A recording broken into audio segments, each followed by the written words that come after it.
Welcome to Lectionary Call-In for Tuesday, July 18th of 2023, where laypersons and pastors gather for about 45 minutes each week to discuss the Gospel Lectionary for the coming Sunday. The Sunday text we're discussing is for July 23rd of 2023. Each Tuesday we call in from wherever we may be at 6:30 a.m. Eastern Time to participate. Our team's working to be faithful to Year A, and that puts us in the Gospel of Matthew.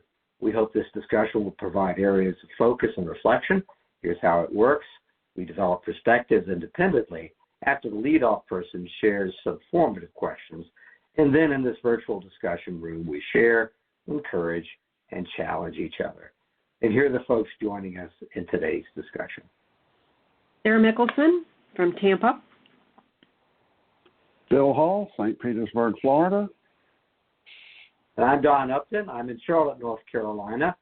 And the text we're using today is Matthew 13:24 through 30, and then leaping to 36 through 43. And I'll be reading the scripture using the New Revised Standard Version. There are some nuances between translations that may come up during this discussion. And when we make the leap the lectionary committee calls for in this reading, I'll note that as I go through this scripture. He put before them another parable. The kingdom of heaven may be compared to someone who sowed good seed in his field. But while everybody was asleep, an enemy came and sowed weeds among the wheat, and then went away. So when the plants came up and bore grain, then the weeds appeared as well. And the slaves and the householder came and said to him, Master, did you not sow good seed in your field? Where then did these weeds come from? He answered, An enemy has done this. The slave said to him, Then do you want us to go and gather them? But he replied, No, for in gathering the weeds you would uproot the wheat along with them. Let both of them grow together until the harvest. And the harvest time I will tell the reapers, Collect the weeds first and bind them in bundles to be burned, but gather the wheat into my barn. Now here's the leap in the text. Now we go to verse 36. When he left the crowds and went into the house, and his disciples approached him, saying, Explain to us the parable of the weeds of the field. He answered, The one who sows the good seed is the Son of Man. The field is the world, and the good seed are the children of the kingdom. The weeds are the children of the evil one, and the enemy who sowed them is the devil. The harvest is the end of the age, and the reapers are angels. Just as the weeds are collected and burned up with fire, so it will be at the end of the age. The Son of Man will send his angels, and they will collect out of the kingdom all causes of sin and all evildoers, and they will throw them into the furnace of fire, where there will be a weeping and gnashing of teeth, and then the righteous will shine like the sun in the kingdom of their Father. Let anyone with ears listen. And that's the word of the Lord. So we've come up with a few questions for a challenging text. I think I'm going to read all three first, just for some context. We have some listeners that asked us now to do that up front because they're considering using some of the questions for their classes or discussion groups. So the first one is, how and why does Jesus use the concept of an enemy in this passage? Or we could say, why this choice as opposed to an intruder or an obstacle or a disruptor?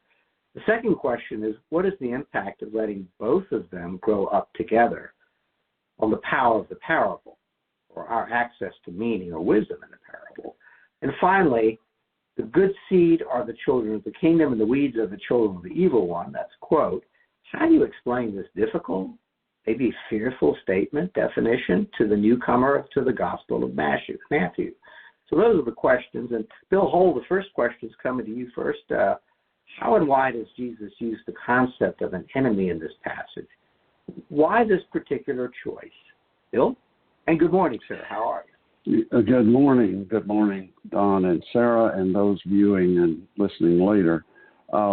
First of all, quickly, a couple of comments I made before we started the recording. Don, I think your questions are very helpful, very different from what we've done before, but very challenging. And I think this parable, and I will refer in a moment to last week's parable of the soils, are tremendously relevant to our time, so much so that the counsel I got decades ago to nurture and practice an economy of words has been challenging. So I will limit myself, but this passage and your questions stir a lot. First of all, Don, I think your questions are particularly relevant to the Bible narrative and to our time, because this week's parable only occurs in the Gospel of Matthew. For whatever reason, Matthew is the only one of the four Gospels, but particularly the three synoptics, who chooses to include this parable. I think, therefore, since it's exclusively in Matthew, it's important that we at least explore what these stories may have meant to the writer of Matthew's Gospel and to probe what unique message and meanings may be embedded here. I am certainly not going to offer a definitive answer to that, but I think it's important. Last week's parable of the four soils and today's passage are both focused on the seeds. Last week, the farmer cast them indiscriminately on all kinds of soil. This week, the seed is planted in a focused way in the farmer's own field. So it's all good soil. And both last week and this week's parables focus on the response of people to that seed, to the Word of God, the will of God, the kingdom of God on earth. And Jesus notes that the incursion that happens did so while people were sleeping, something that all people do. It's interesting that most of the commentaries that commented on that agreed that Jesus is not at this point criticizing people for being asleep. In the garden, he challenges three disciples because they didn't stay awake. There's no note of that here. To me, it is Jesus acknowledging that no matter how careful we are, conflict and challenges will happen. Even if we could make ourselves stay awake literally and figuratively 24 hours a day, this happens. And it reminds us of earlier in Matthew in the Sermon on the Mount, Jesus asserts that God's sun rises on the evil and the good, and God's rain falls on the righteous and unrighteous. Now, last week, the seed was scattered on receptive and unreceptive soils. This week, it is on, as I noted, receptive, good soil. And I'll repeat something I said last week, that up to this point in Matthew, tension and resistance and even rejection of Jesus' message and ministry have been mounting. Religious leaders, his own disciples, his family. This week, interestingly, Jesus is saying, of those four soils I mentioned, by the way, one of them, the good soil, still faces challenges. And these weeds are actively and secretively seeking to sabotage. It says to the focus of your question, Don, an enemy came and sowed weeds among the wheat and went away. In response to a following question, I will say more about this. At least at this point, troubling though it is, there is power in Jesus' use of the word enemy. It comes from a Greek word that also means someone who is hostile and who hates you. You would, even in English, we would assume that would be true of the word enemy. Jesus uses here purposely a very strong word. And again, I'll say more later. That's it for now. Thanks. How about you, Sarah, the use of the term enemy? I went to Merriam-Webster just to clarify in my own head what the word is often used to describe. And the definition Merriam-Webster offered up was that someone who is antagonistic to another. And so it became less of a divine event where the master of the field names the person who sowed the weeds into the field. And it kind of fell back into my head about when we stand in opposition to someone else. And that we are often making assumptions about good and bad or evil and good by the behaviors or the choices that the other person makes. So I consider this with the backdrop in this particular story that the farmer went to some effort to plant good seed, clean seed, if you will, into the field. And counter to that, someone else planted bad seed in his field. So it's not even a field that's in public use. It's specifically to this particular sower of seed. This field is his.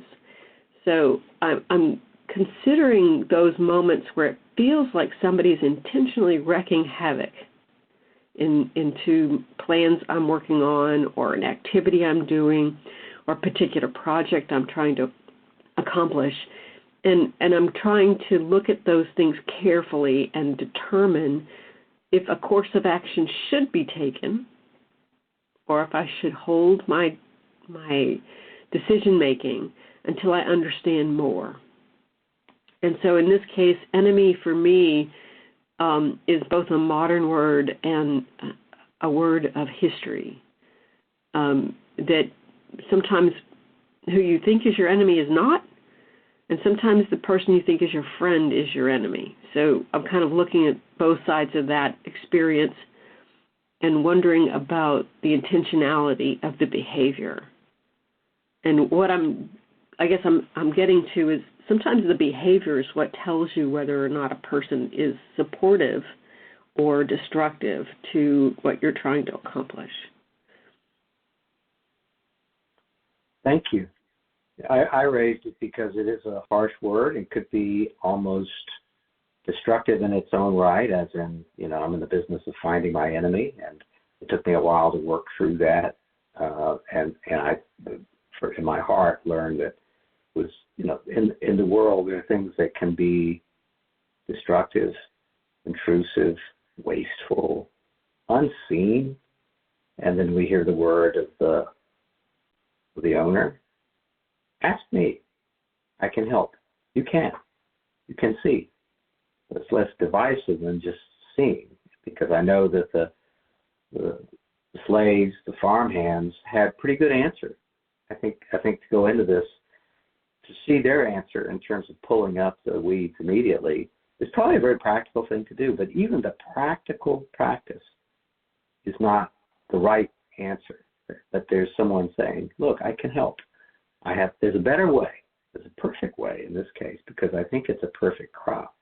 So what is the character of the enemy? Why use that word? I think the first is that the intent is to sow confusion. Just confusion.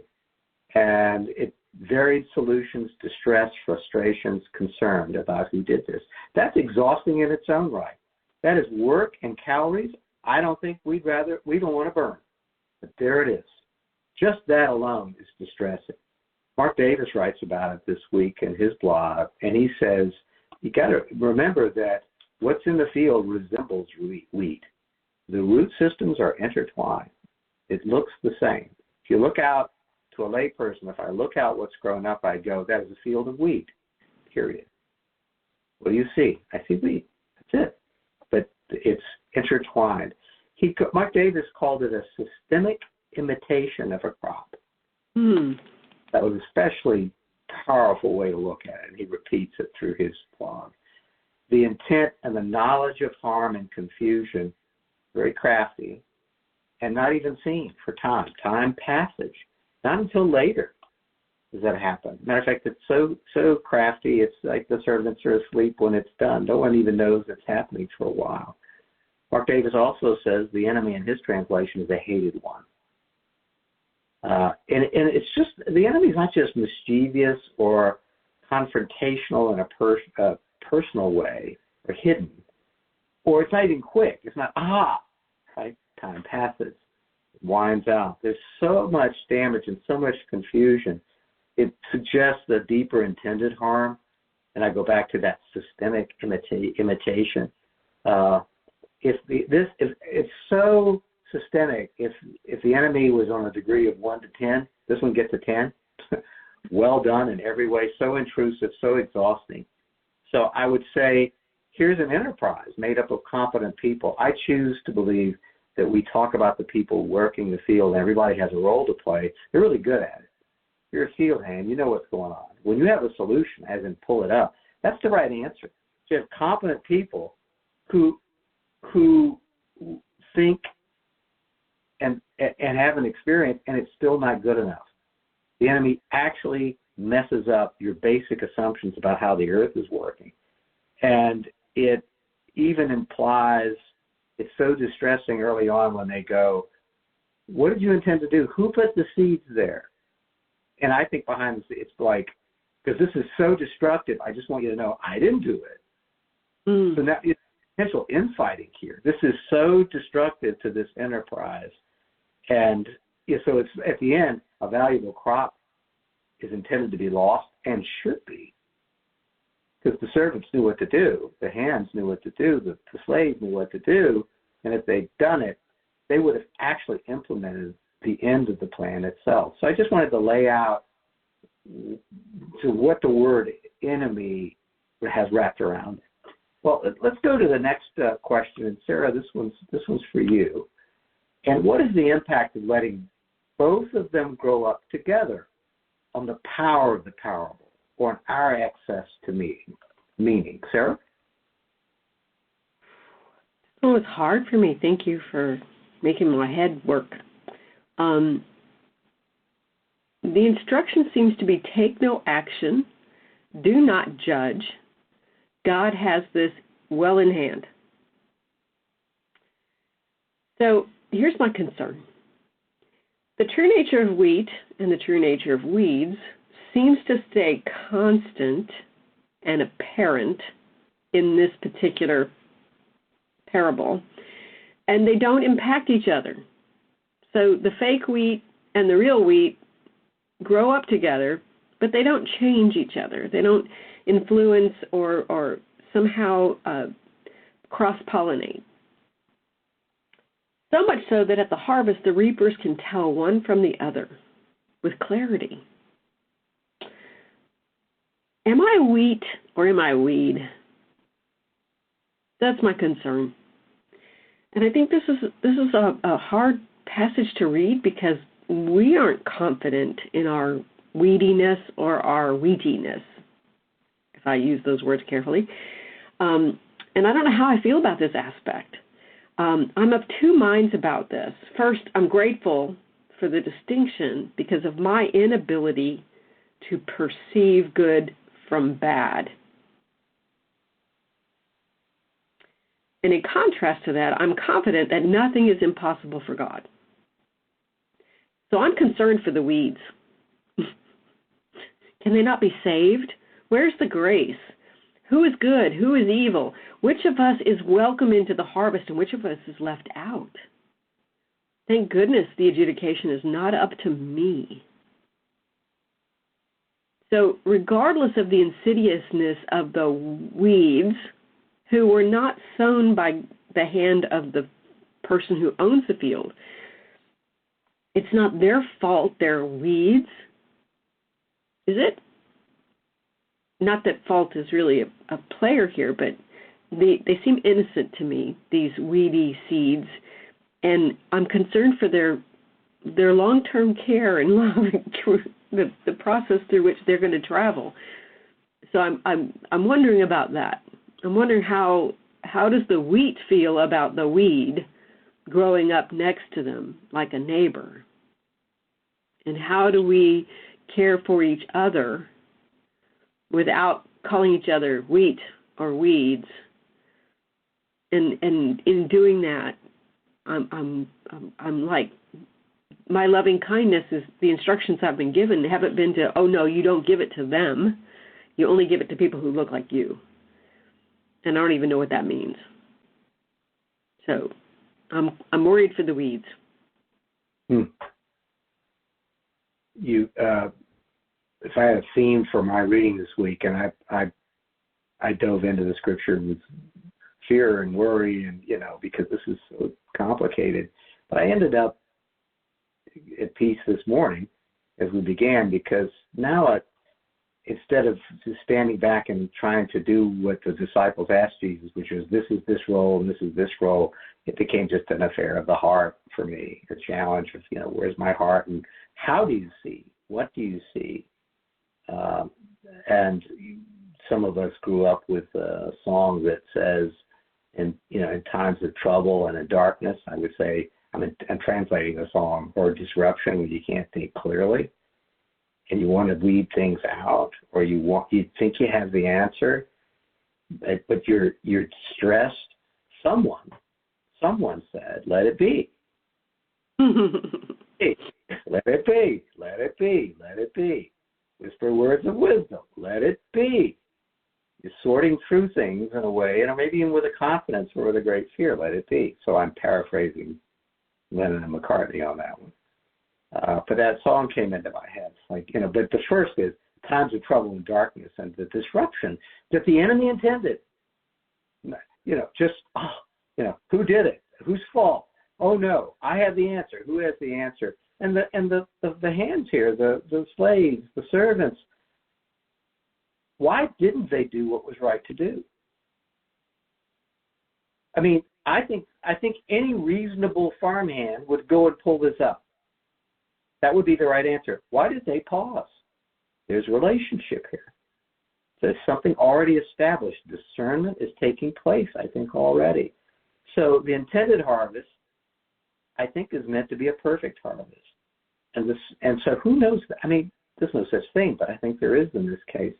The servants are by implication experienced and competent in their situation, and their competency is bad.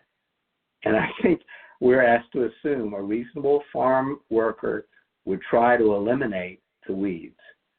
And if I connect this with in any way, and I'm trying to kind of bounce off what you said, Sarah, the character I would resonate with are the workers, the competent, called slave servants, workers. The point is they do this, and I think they're good at it. I would resonate with them, and they are correct in their solution. Let's pull them up, and wrong at the very same time, because this is about a perfect harvest. And so they turn to the person that puts a hand on their shoulder and says, let it be. So I resonate with that cohort in this case, because the affair of the heart is I will engage in a weeding out. It could be ideas. It's not just about, this is about people. This is about distress and anything that takes my eye off of discernment, and not relying on Spirit to help me, guide me through those things. So that I resonate with that. The enemy intended a new limited harvest, and all those things take place. And the owner intended and got a perfect harvest, despite what human beings would say obvious solutions, obvious enemies, obvious problems. But I'm excited to say I think the harvest is absolutely perfect. Not one piece of wheat got uprooted, and every piece of fruit was harvested. How about you, Bill? What do you think about this? Like you, Don, I found it very helpful to reread and reflect on Mark Davis's treatment of this. In the portion you quoted a part of, he goes on to say that this insight of the mixing of wheat and the weeds is he says, incredibly insightful description of how evil and good often interact and even at times are fed and fueled by the same soil. We celebrate in the parable of the sowers God's indiscriminate casting of the word. He doesn't reserve it just for the good soil. The flip side of that is that even evil can grow in that good soil. I found that helpful. And, you know, the parable says the field is the world. John 3:16, God so loved the world, not just the good people, not just the good stuff. The field is the world. Now, Frederick Dale Bruner, in his commentary, Volume 2 on Matthew, quotes a source that says in Galilee, the roots of this wheat were weaker than the roots of weeds, so that pulling up weeds often meant pulling up both, and the parable makes that clear. So that is another interesting thought, that evil has stronger roots than good. And Bruner also quotes Martin Luther. I had not encountered this quote before on the subject of this parable. He says, Luther said, those fanatics who do not want to tolerate any weeds end up with no wheat either. Powerful metaphor. And thank you for that reminder of let it be, let it be. Now, another detail from the Connections commentary is that this weed was not only harmful to the wheat, it was very harmful and potentially deadly to human beings. That's why at the harvest time it was important to separate the two. Now, a different example of that my wife and I experienced years ago, my first pastorate was in Lumberton, North Carolina. We lived in and ministered in a low-income community. I was also on the staff of a nearby large downtown Presbyterian church. This particular Sunday, a couple from the larger church, the main church, attended chapel worship, and afterwards he came over to the house, which was next door, and offered me mushrooms that he had harvested off the chapel lawn and said, these are safe to eat. I invited him in, and I was honest to say, before I put that in my body, you got to tell me more. It turns out he was officially certified, whatever you call that, and he was pointing out to me that there are mushrooms that look very much alike. One is deadly, the other is savory and safe, and his were safe. So that's another example that maybe others can identify with. Now, I think I tend to say this a lot. We are all for soils. We are both wheat and weeds. Don, that's the most troubling thought to me. How am I a weed? I really believe I am. But I'm also just as certain that I don't see that clearly. What I do take away is I'm not to play God and give myself permission to announce who is a child of the kingdom, to anticipate the next question, and who is a child of the evil one. Rather, we are to engage in lives to the best of our ability of a faithful discipleship, waiting with hope for the full completion of God's kingdom on earth and leaving final judgments to God. Sadly, the history of the church does not reflect a consistent understanding and practice of leaving to God the judgment of who is in and who is out, who has the full truth and who does not. As Luther said, we end up with no wheat when we appoint ourselves to rush out and pull up the weeds. Rather, the pages of church history are replete with accounts of our splitting and dividing ourselves into innumerable denominations and factions. Often the followers of Jesus Christ have been more eager to be weeding rather than waiting. We'd rather weed than wait. Differences in perception and understanding are feared as threats rather than embraced as opportunities. Thank you. And Bill, I'm going to come right back to you with this final one. Folks, we have about 10 minutes to bite this one off.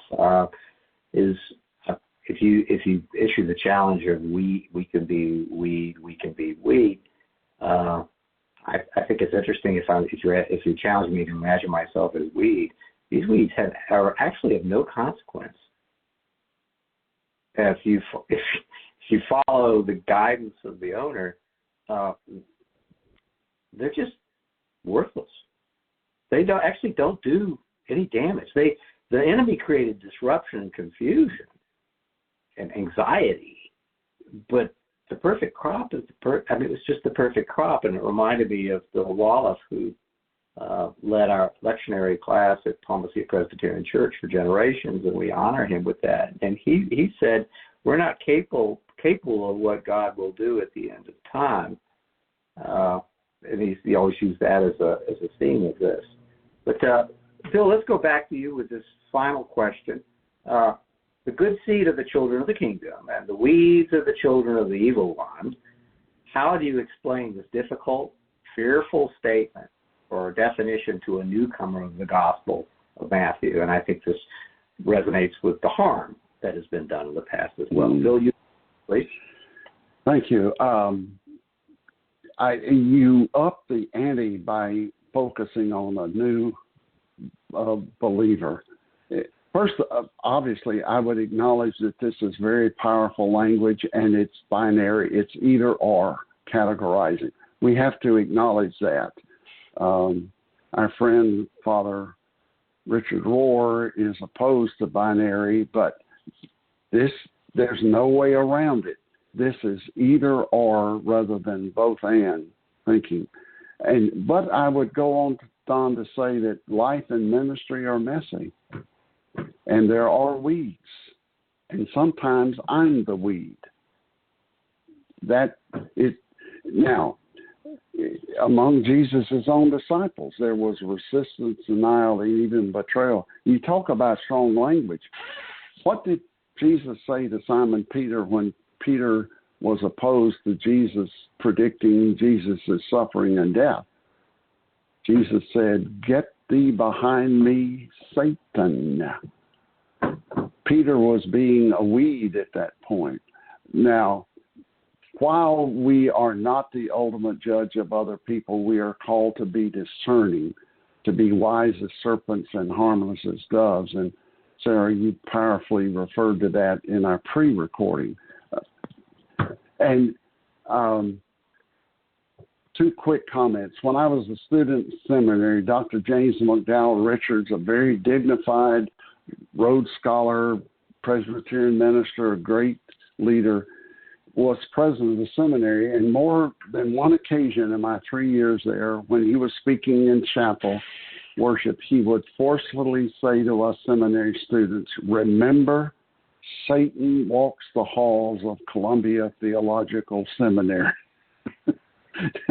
We would sometimes over coffee chuckle and even make a little fun of it, but Dr. Richards was right. Satan walked the halls of Columbia Seminary in the world. And I'll finish where the passage finishes, Don. And it repeats from Matthew 13:9, last week, 9 verse 33. Let anyone with ears listen. Listen. Thank you. I don't know about you. I live in a world of weeding out, constant weeding out. I mean, that seems to be the crisis of the age we live in, but maybe it's always been present, and maybe Jesus is talking about that. To what end? I can wake up in the morning and think I'm weeding out, or I've certainly felt like I've been weeded out, even by fellow followers of the way, because I didn't line up with doctrine or politics. And, they shall not dine with me again. I mean, it's just a difficult. There's that disruptive world that goes into this in a time of trial and crisis. Instead of let it be, it's like, oh, it's tough. But to what end? And so when I get comfortable with, what Bill Wallace said, which is what God will do at the end, that's the confidence of the owner. That's the confidence of that there is promise. But there's a lot of living to do. And in Matthew, boy, there's a lot of living going on. And that is not being weeded out. That's not being discarded. So here's another situation where if we cut this out with scissors, it can be dangerous and harmful. And, I can do the harm or I can be harmed. But I see no doctrine, name, politics, village of origin, race, ethnicity, sexuality, or health in this. No one's pointing at that for weeding out. There's just living to do, care and service. So I think we have to knit, the entire book of Matthew and the whole gospel back into this for context. At the end is perfect. What is it perfect? I don't know. But I have confidence in that, and it's someone at my side that can go, wait, before you choose to do harm,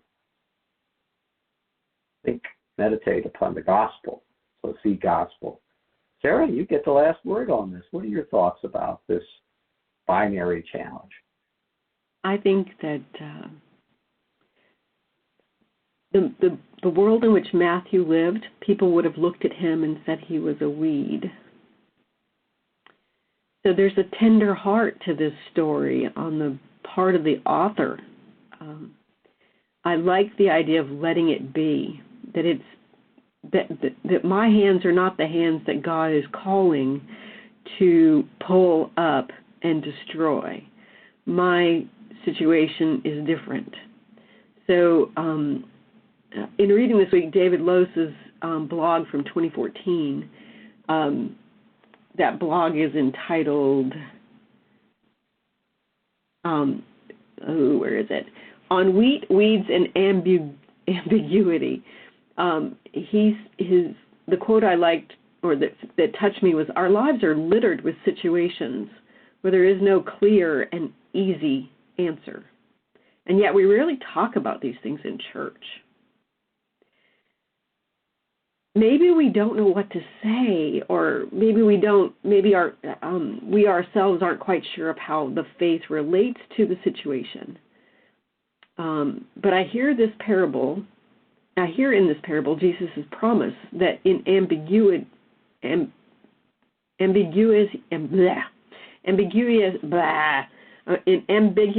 and challenging situations, we have the promise that in the end God will sort things out. So that's the promise to which we cling. As Christ followers, and that was the end of the quote. As Christ followers, we live while moving between hard choices and decisions, and it seems to present us with a regular occurrence of finding ourselves between a rock and a hard place. And I'm wondering, how can we separate a good choice from a bad one? I'm grateful for course corrections, which allow me to change my mind, or to change my behavior, or to change what I've chosen. I think these are a necessity, and I love the gospel of the do-over. I'm a fan of that. And as Christ followers, we're called to walk with each other who are making equally challenging choices and decisions. We are not, I said, we are not called to be necessarily the hands that pull up the weeds, but we are called to be salt. We're called to be light. We're called to be present. We're called to be people who attend the sick, the imprisoned, and the poor.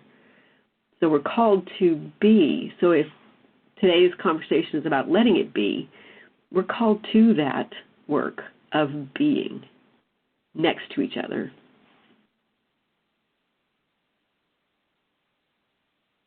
Thank you. Thank you. Appreciate that. And for those listening in, we're going to wrap it up. Palma Ceia Presbyterian Church is at 3501 West San Jose. That's in Tampa, Florida. They make this podcast possible. And for more information, you can go to palmaceia.org. That's PALMACEIA.org.